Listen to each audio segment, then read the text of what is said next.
जय हिंद दोस्तों, शुभ प्रभात, शुभ रात्रि, शुभ संध्या। अब हम लोग अगले टॉपिक में अगले लेक्चर में हम लोगों ने पढ़ लिया था कि वैद्युत ध्रुव के कारण अच्छी स्थिति में वैद्युत क्षेत्र की तीव्रता, और अब हम आगे करेंगे निरक्षीय स्थिति में वैद्युत क्षेत्र की तीव्रता। निरक्षीय स्थिति में क्या होगा देखिए। तो निरक्षीय स्थिति में जैसे मान लीजिए कि एक है यहाँ पे प्लस क्यू आवेश और ये हो गया आपके पास माइनस क्यू आवेश, जिसे मैंने प्लस क्यू बना दिया, ये माइनस क्यू आवेश। ये बीच की दूरी इनकी 2L है, एकदम अगले वाले की तरह है, उससे थोड़ा सा ये इम्पोर्टेंट है। और ये बीच की जो दूरी है R, यहाँ पे हमें बिंदु P पर निकालना है। ये जो बिंदु P है यहीं पे हमें ज्ञात करना है वैद्युत क्षेत्र की तीव्रता। तो देखिए इसे हम लोग मिला दे रहे हैं, ठीक है। तो ये आपकी बीच की दूरी L हो गई यहां से लेके यहां तक, ठीक है। और ये R है, तो पाइथागोरस का प्रमेय लगेगा। कर्ण का स्क्वायर बराबर आधार का स्क्वायर प्लस लंब का स्क्वायर, तो एकदम यही वाला इधर भी हो जाएगा, under root R square plus L square. अब देखिए यहां से भी बिंदु P की दूरी R square plus L square, और वही यहां से भी देखा जाए तो R square plus L square. तो हम लोग निकालते हैं। तो हमने बताया था कि जब प्लस क्यू आवेश करता है, प्लस क्यू मतलब पुश, वो वैद्युत क्षेत्र की तीव्रता के जो दिशा को है पुश करता है आगे की ट्रिक के अनुसार। तो प्लस, तो ये प्लस क्या करेगा, इसे पुश करेगा, और ये माइनस है तो इसे अपनी ओर आकर्षित करेगा। देखें बिंदु P को हम लोग यहाँ पे एक बार बना दे रहे हैं। ये प्लस क्यू के आवेश के कारण ये E1 हो गया, और ये माइनस क्यू के आवेश के कारण हमने इसे E2 बना दिया, ठीक है। ये अंदर अपनी ओर खींच रहा है। तो हम लोग देख रहे हैं अगले वाले इसमें क्या क्या सूत्र की जरूरत होगी। E बराबर 1/4 pi epsilon 0 Q upon R square, ये आपका सूत्र होता है, ठीक है। तो हम लोग देख रहे हैं कैसे करेंगे। तो एक प्लस क्यू आवेश के कारण, प्लस क्यू आवेश के कारण बिंदु P पर वैद्युत क्षेत्र की तीव्रता हम बस E लिख दे रहे हैं, ठीक है। आप लोग लिख लीजिएगा प्लस क्यू आवेश के कारण बिंदु P पर वैद्युत क्षेत्र की तीव्रता।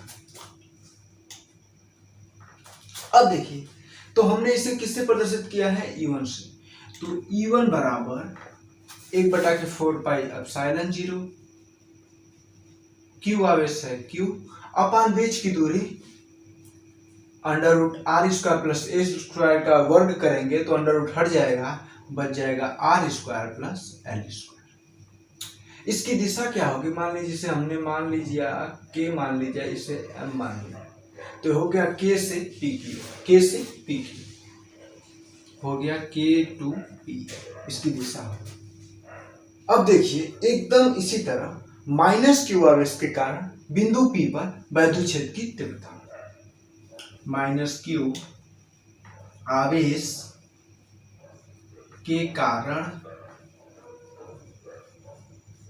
बिंदु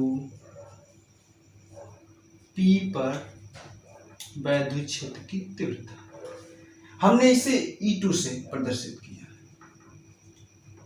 ठीक है। अब देखिए एकदम वही 1/4 pi epsilon 0 Q upon R square plus under root R square plus L square का वर्ग, तो अंडर रूट हट जाएगा,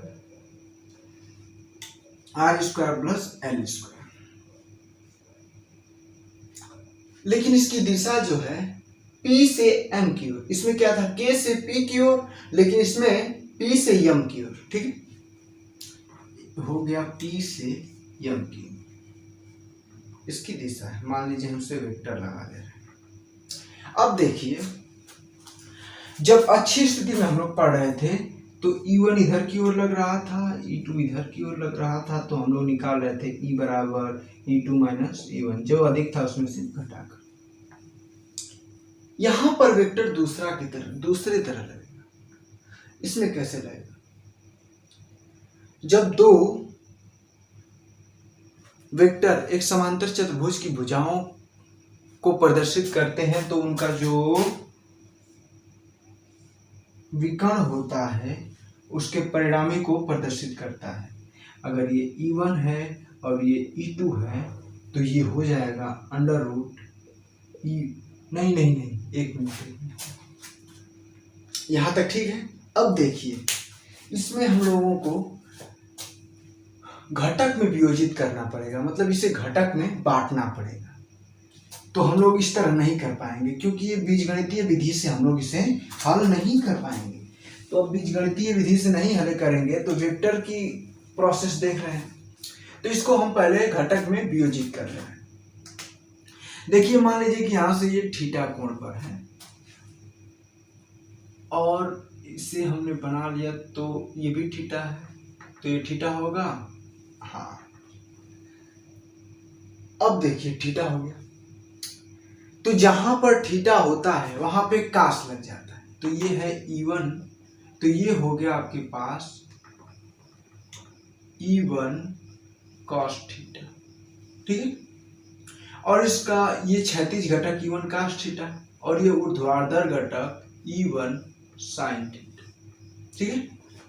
इसी प्रकार E2, जो E2 है, इधर थीटा लगा है तो ये वाला हो जाएगा E2 cos थीटा और ये जो नीचे आ रहा है हो जाएगा E2 sin थीटा। देखिए, E1 और E2 का मान बराबर है ना, परिमाण तो बराबर है लेकिन बस दिशा अंतर है। अगर इसमें हम sin थीटा से गुणा करें, इसमें भी sin थीटा, तो ये दोनों आपस में क्या कर लेंगे, समाप्त हो जाएंगे। ये दोनों आपस में बराबर हैं और विपरीत दिशा में हैं, तो ये अपने को निरस्त कर लेंगे।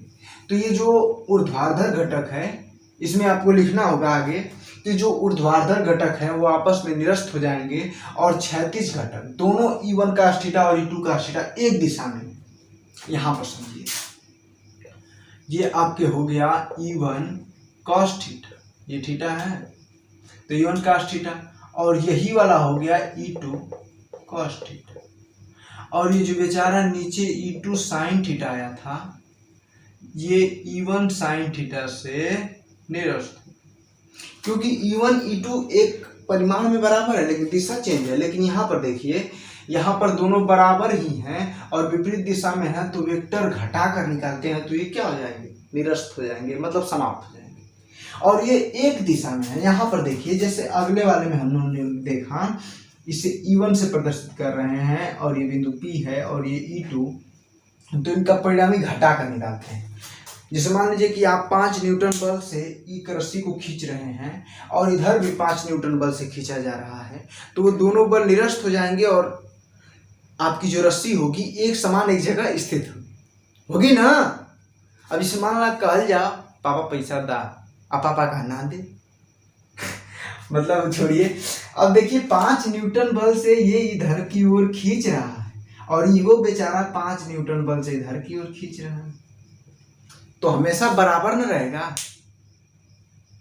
ठीक है, ना इधर ही खींचेगा ना उधर जाएगा।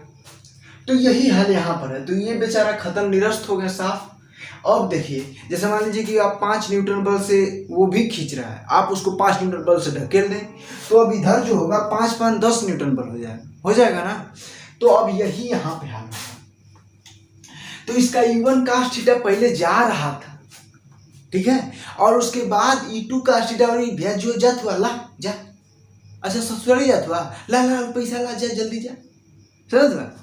तो देख लीजिए ये क्या होगा, पहले E1 cos थीटा और E2 sin थीटा था तो आपस में निरस्त हो गए, लेकिन जब E1 sin थीटा अपनी दिशा में जा रहा है E1 cos थीटा, तो यही में E2 cos थीटा भी ओके पुश कर दे रहा है और आगे बढ़ा दे रहा है, ढकेल दे रहा है, तो ये दोनों आपस में क्या हो जाएंगे, जुड़ जाएंगे। तो आपका परिणामी ई माड वेक्टर ई बराबर माड वेक्टर E1 प्लस माड वेक्टर E2। अब आप कहेंगे कि हमेशा आप लिख रहे हैं लेकिन हल क्यों नहीं कर रहे हैं? देखिए लिखेंगे हम ऐसे ही, लेकिन वेक्टर मेथड से हल करेंगे, ठीक है। बीजगणितीय मेथड से नहीं हल करेंगे ना, इसमें सदिश राशि में वो भी दिशा भी होता है ना। तो अब देखिए इन दोनों का हम लिख लिए E1 cos theta plus E2 cos theta. देखिए E1 बराबर E2 है, यहां से देखिए E1 बराबर क्या है, E2 है। अगर हम इसे E लिख दें तो E1 cos थीटा, कौन E1 2E1 हो जाएगा। इसे बस E लिख दे रहे हैं, कोई दिक्कत नहीं। अब हम मान रख दे रहे हैं सबका। तो देखिए इसमें cos थीटा है, तो cos थीटा का पहले मान निकाल लें। E1 का तो मान निकला है, E1 E2 का, लेकिन ये cos थीटा का मान हमें नहीं पता है। तो cos थीटा का मान देखिए यहाँ पर थीटा है, तो इस त्रिभुज को हम यहां पर बना रहे हैं।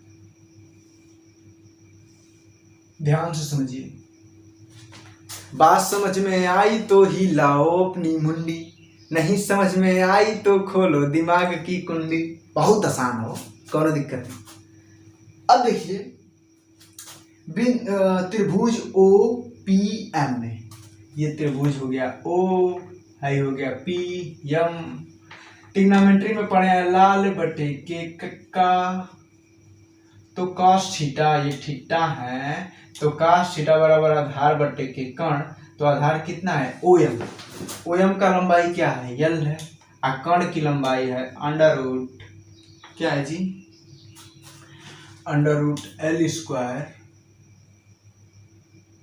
Plus R square. यही है ना आधार बटे के कर्ण, यही है ना आधार बटे के कर्ण, आधार बटे के कर्ण, सही है। तो हम cos थीटा का मान अब यहाँ पे रख ले रहे हैं, चूंकि cos थीटा इजकल टू आधार मतलब L बटे के under root L square plus R square. अब भाई मिटा दें मिटा दे ना, 4-5 मिनट देख लो, नहीं उतार तो उतार। ई बराबर 2, E1 का मान रख दे रहे हैं 1/4 पाई एप्सिलॉन नॉट Q बटे के R square plus L square गुणते L अपान अंडर रूट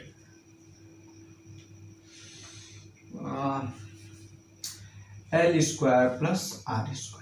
अब देखिए इसके पावर 1/2 है। आप लोग ये जानते हैं ना, R गुणते R के पावर अंडर रूट 2। मान लीजिए इसे पहले देख लें, तो R गुणे हो जाएगा R के पावर 1/2, तो ये घात जुड़ता है, तो 1 + 1/2 R के पावर, तो 2 1 3/2, तो हो जाएगा R के पावर 3/2। समझा ना? अरे ये छोटी मोटी लड़का लगाना सोचते थे, ठीक है। तो ये छोटी मोटी लड़कन खाते हैं, जिसे आपको नहीं समझ में आया तो देखिए अंडर रूट, मान लीजिए अंडर रूट वाला इसमें हम गुणा करेंगे तो क्या हो जाएगा, दोनों बीच वाला तो एक नहीं है, तो मतलब बीच वाला मान लीजिए R है, इसमें अंडर रूट वाला से गुणा करेंगे तो अंडर रूट मतलब 1/2, 1/2 वाला गुण ऊपर आ जाएगा तो R 3/2। तो यही करें, पहले ही बता दिए। तो हो गया E बराबर, एक आप लोग को मैंने बताया P बराबर 2QL, वैद्युत द्विध्रुव आपूर्ति। देखिए 2QL, यहाँ का कर हुआ, अरे ससुरारी, अरे तिलकरुआ ना, जा जल्दी घर भागा, जल्दी जा ना, छोटका भागा के पहचान लिया उसे, चिल लिया वही के कर लिया बस गड़बड़ा जी बा। तो यही से तुरंत दौड़ के भगिया कि आइता था छोटका भावा को मत सेट करना सु, एक तो लगन बहुत दिन बाद आवत किया। तो 2QL, तो यहाँ पे ये तुरंत घरे भाग जी हैं, मतलब हिंकरी की नसट जी हैं जाके। तो 1/4 पाई एप्सिलॉन 0 1 अपान, अभी इसको हम बताए हैं 3/2 हो जाएगा, तो R square plus L square के पावर 3/2। आए तुरंत लगन खातिर नहीं ना, 2QL तो हो गया P। कोई दिक्कत ना? हाँ, कैसे दिक्कत है? P बराबर 1/4 पाई एप्सिलॉन। असली सूत्र तो ये है, असली सूत्र आपका यही। असली सूत्र आपका यही है। लेकिन हम लोग को जो सवाल आएंगे वो इस तरह दिया रहेगा, यल इज बहुत कम, आर से बहुत कम है। मतलब आर की ये जो दूरी है आर, इससे बहुत कम है यल। तो हम यल को क्या कर लेते हैं, निग्लेक्ट कर देते हैं। तो यहाँ से हम अब यहाँ आ जा रहे हैं। तो देखिए, तो हो गया आपके पास E बराबर 1/4πε0 P अपान, कहीं भूल नहीं, हाँ। अब देखिए यल को क्या करेंगे, समाप्त कर देंगे। तो R के पावर स्क्वायर, ठीक है, 3/2। अब इसमें भी थोड़ा सा ध्यान लगाइए।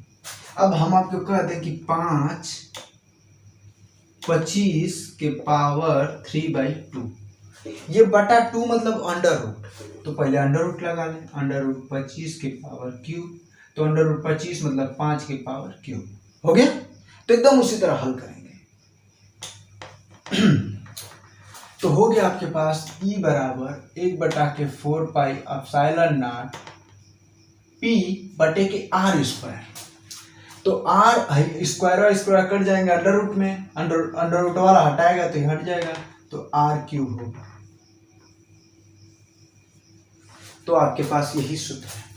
वैद्युत ध्रुव के कारण उत्पन्न वैद्युत क्षेत्र की तीव्रता, और कौन सी स्थिति में, निरक्षीय स्थिति में। तो निरक्षीय स्थिति में क्या होगा, जैसे मान लीजिए कि ये कोई है वैद्युत ध्रुव है वाला, ही प्लस के डिनोट करता है माइनस के, यहाँ पे हमें किसी बिंदु पर वैद्युत क्षेत्र की तीव्रता निकालनी है। तो ये तिर्यक मिला दिए, पाइथागोरस के प्रमेय लगा दिए, खट खट खट खट। पाइथागोरस के प्रमेय E1 और E2 का मान समान होगा, कहें कि परिमाण कई है, दिशा एक अलग अलग होगा।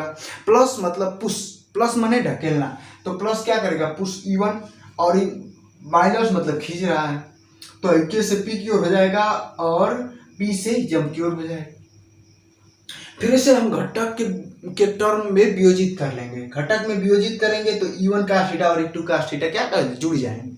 तो परिणाम यही होगा, 2E का थीटा का मनवा निकाल कर इनमें भर देंगे, और जब भरेंगे तो खड्डा निकल जाएगा, और उसके बाद एकदम तमाम चीज, ठीक है। और जो छोटा छोटा बाई प्रोडक्ट उधर लिख रहे थे उसको आप लिख लीजिएगा, ठीक है, कोई दिक्कत नहीं। तो उतार लीजिए, नमस्ते, प्रणाम, ठीक है, बस आज इतना ही।